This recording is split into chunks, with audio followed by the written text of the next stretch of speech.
سنت مؤکدہ اور سنت غیر مؤکدہ پڑھنے کا طریقہ۔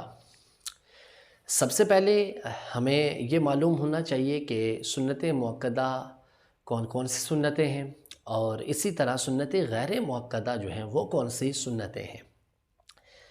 سنت مؤکدہ کے اندر بھی دو طرح کی سنتیں ہوتی ہیں۔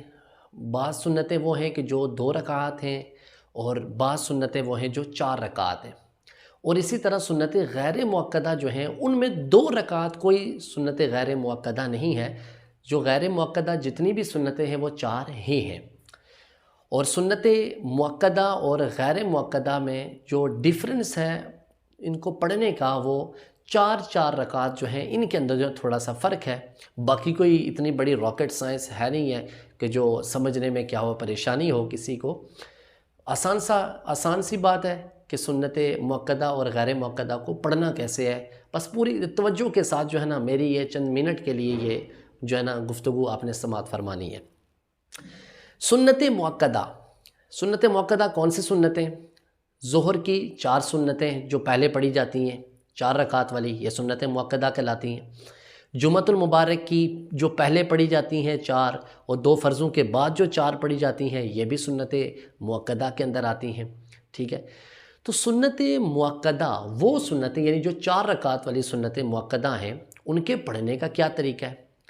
ان کے پڑھنے کا طریقہ کوئی مشکل نہیں ہے، آسان سا طریقہ ہے۔ جس طرح فرض پڑھے جاتے ہیں، دوسری رکعت کے اندر التحیات عبدہ ورسولہ تک پڑھنے کے بعد آپ نے کھڑے ہو جانا ہے۔ اور یہ یاد رکھیے کہ سنت مؤکدہ کی دوسری رکعت کے اندر التحیات کے بعد درود پاک نہ پڑھنا واجب ہے، بلکہ التحیات پڑھ کے آپ نے فوراً تیسری رکعت کے لیے کھڑے ہو جانا ہے، ٹھیک ہے۔ اور تیسری رکعت کے اندر آپ نے کیا کرنا ہے؟ سورہ فاتحہ پڑھنی ہے اور سورت بھی ملانی ہے، اور اسی طرح چوتھی رکعت میں بھی سورہ فاتحہ کے ساتھ سورت کو ملانی ہے۔ یہ سنت مؤکدہ کا جو ہے نا طریقہ ہے۔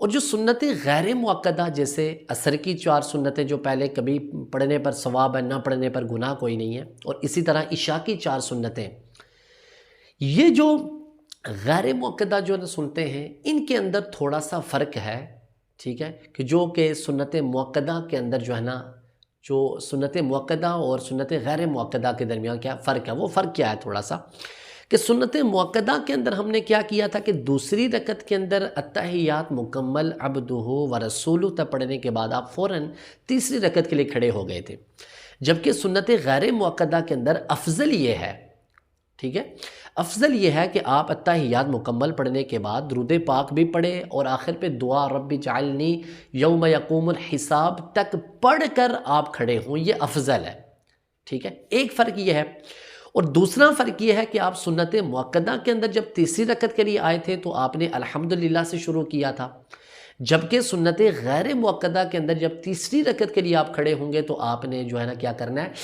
الحمد سے نہیں شروع کرنا، بلکہ آپ نے پہلے ثنا پڑھنی ہے، پھر الحمد، اور پھر سورہ اخلاص، اور چوتھی رکعت کے اندر صرف سورہ فاتحہ اور ساتھ آپ نے کیا کرنی ہے؟ سورت ملانی ہے۔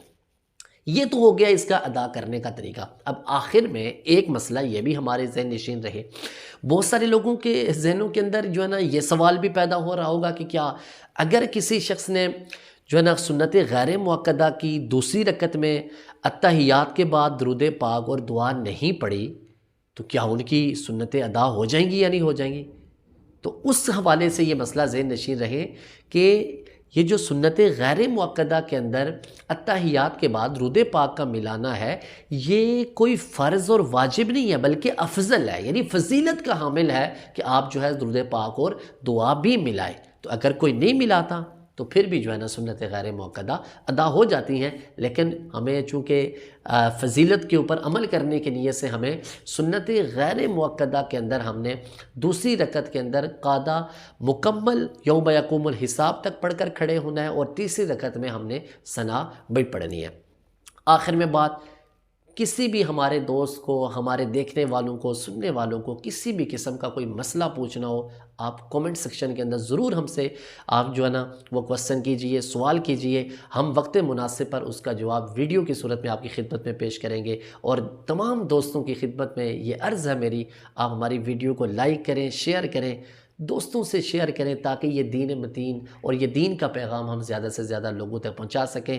اور ہمارے اگر چینل کے اوپر کوئی نیو ہے جس نے سبسکرائب نہیں کیا تو وہ ہمارے چینل کو سبسکرائب بھی کر لے. جزاکم اللہ خیر. السلام علیکم ورحمۃ اللہ وبرکاتہ.